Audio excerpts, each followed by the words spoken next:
Ingekuwa maneno sio sumu, Mungu asingeingilia taifa la Israeli. Wakati Balaki ameitwa kwenda kulaani, Mungu anamtuma malaika, anakutana punda anaona malaika, alafu Balaamu hajaona malaika. Alafu anampiga punda anamwambia, kwa nini unanipiga? Siku zote nimekubeba, niliwahi kuwa gaidi? Huoni mbele yangu kuna mtu? Mungu akafungua Balaamu macho kuangalia, akakuta malaika amesimama na upanga. Mungu amemtuma malaika ili akinge maneno ya laana inayopelekwa kwa taifa lake. Aishivyo Bwana, leo nataka niombe wote wanaokufuatilia, Mungu asimamisha malaika njiani. Roho inayokufuatilia usipate kazi kwenye hiyo ofisi, malaika asimamishe malaika njiani, apingane na adui wako. Malaika wasimame mbele ya uchumba wenu, aliyetumwa kuharibu mahusiano yenu, malaika ampinge huyo. Natamka kinabii, malaika asimame kwenye reli ya kwenda kujenga. Waliotumwa kulaani usijenge, Mungu asimamishe malaika, azuie kila maneno. Naongea na watu watatu na nikasema, malaika simama, malaika simama. Ukisoma Biblia vizuri utaelewa mambo mengi. Halafu mimi ningependa mwanangu kuwa msomi wa neno la Mungu, utaelewa kwa nini Mungu amwambie aliitwa laani. Sio kupigana nao, sio kupigana vita, kulaani tu kwa maneno. Alafu maandiko yanasema akapewa na sadaka ya uchira. Balaamu alikuwa ni mtumishi wa Mungu aliyegeuka na kuacha njia za Mungu, akawa anafanya uganga. Na akitamka kitu, manake Israeli wanadhoofika. Lengo la kulaaniwa ni ili udhoofishwe. Kazi ya laana ni ili kudhoofishe, hautaka ufanikiwe. Halafu kishalaaniwa unapigwa sasa. Unapigwaje? Unapigwa kiuchumi, unapigwa kiafya, unapigwa kimaendeleo. Lakini tayari laana ilitangulia. Sema, kila laana niliolaaniwa leo, Yesu aliangikwa akalaaniwa kwa ajili yangu. Ndio maana ilibidi Yesu alaaniwe. Maandiko yanasema, kwa maana amelaaniwa aangikwaye msalabani. Asingelaaniwa kama sio alikuwa anabeba laana zetu. Sema, Yesu laana zote naleta kwako. Angalia taifa la Israeli, Mungu anapambana na Balaamu asilaani taifa la Israeli. Na yule mganga alishindana kweli, akamwambia leta sadaka. Kila akienda mahali anasema Mungu amekataa. Kila akienda mahali anasema hii kitu nikipiga bao haiendi, nikitaka kutamka laana haifiki kwa Waisraeli. Musa akamwambia si useme basi kweli. Mganga akawa anagombana na mtu. Maandiko yanasema ikafika mahali akamwambia Mungu amekataa na Mungu ameniambia nisiwalaani. Ingawa mimi ni mganga, lakini kuna sauti nashuka ikiniambia nisilaani taifa hilo. Sasa sijui nitafanyaje. Mahali pengine akamwambia labda tupande mlima fulani niangalie kama Bwana ataniruhusu. Alipopanda, maandiko yanasema akaiona nyota ya Israeli. Akasema naiona, isipokuwa sio kwa sasa. Naiona isipokuwa mbali. Nyota itatokea katika nyumba ya Yakobo, itatokea katika nyumba ya Israeli. Nataka nitangaze, wanaolaaniwa kuna nyota inakuja. Wanaolaaniwa kuna nyota naiona. Rebo shaka, mwanamke anayelaaniwa kuna nyota naiona kwenye tumbo lake. Baba anayelaaniwa kuna nyota inakuja. Familia inayolaaniwa kuna nyota naiona inakuja. Wana mbinu ya kuisemesha ardhi kukatae. Wanakuja, ngoja nikwambie. Wangapi wanajua kuna watu ni wachawi, huwa hawalali, wanazuka boma za watu usiku?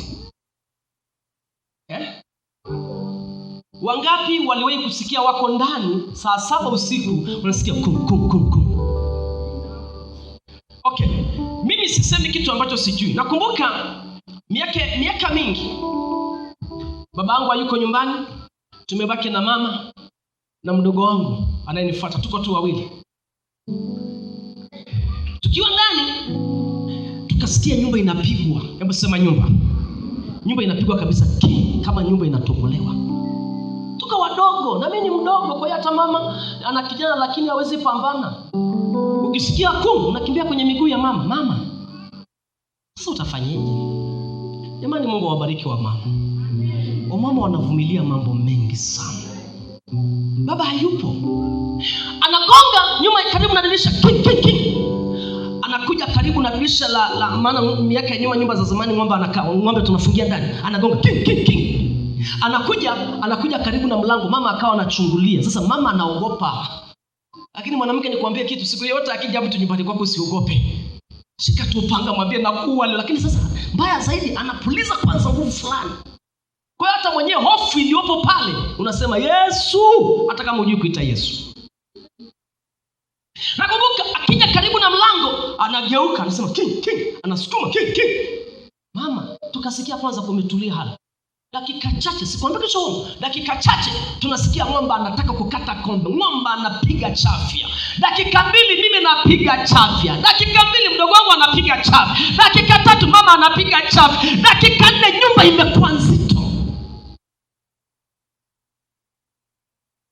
Tukatulia dakika chache tena, tukasema labda tukaomba Mungu mpaka pakakucha. Kesho tena akaja hivyo. Sasa nilipokuja siku hiyo hatujasikia chafya, lakini sasa hivi tutaanza kukohoa paka tunaendesha. Unacheka. Nakwambia kitu cha ukweli. Kulikuwa na paka wetu, paka ambaye mama anampenda na tunampenda yule paka sana. Paka wakati mtu anazunguka nje, paka analia karibu na mlango. Mama akasema huyu paka acha nimfungulie tu. Kama mtu ataingia ndani aingie tu, lakini acha nifungulie. Akafungua mlango, paka akaingia. Paka kuingia. Huyu anaendesha kule, ng'ombe anaendesha kule. Tell you. Kumbe paka kuna vitu amevalishwa aingie nao ndani. Sikudanganya.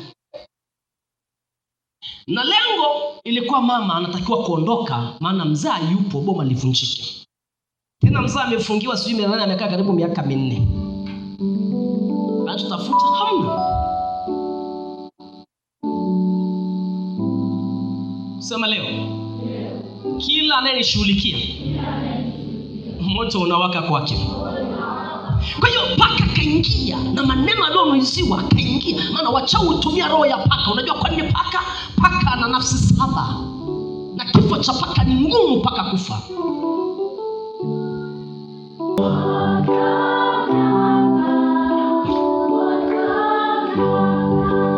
Moto unawaka. Moto unawaka moto.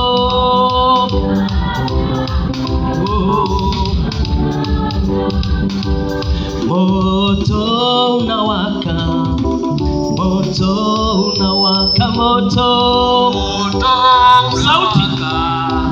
Moto unawaka. Moto unawaka. Moto unawaka moto. Moto unawaka. Moto unawaka moto.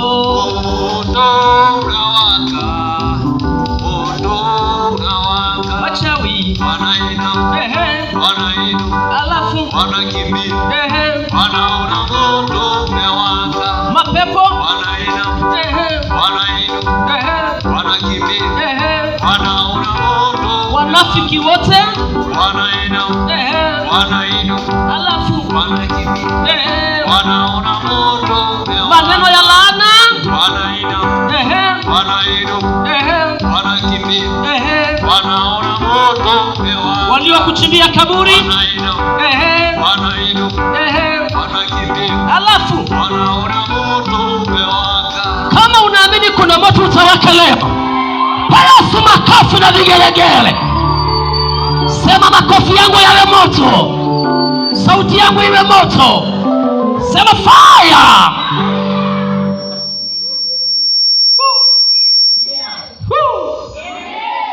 Hebu nisome cha Yohana 6 mstari wa 61-63.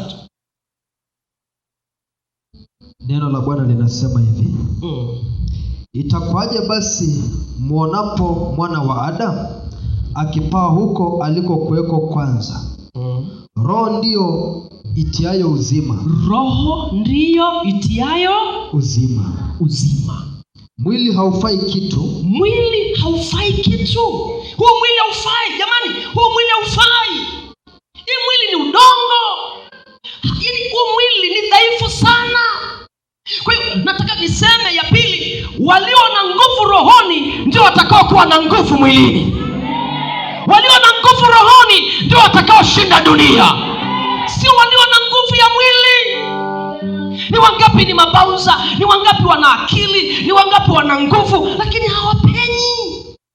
Shida haiko kimwili, shida iko rohoni. Sema fire. Roho ndio itie uzima. Alafu maneno niliyowaambia, sema maneno. Kumbe maneno niliyowaambia ni roho. Kwa hiyo ninachozungumza hapa ni roho. Labda niseme hivi, ukienda kwa mganga hawafanyi chochote mpaka wameongea. My God. Yaani iko hivi.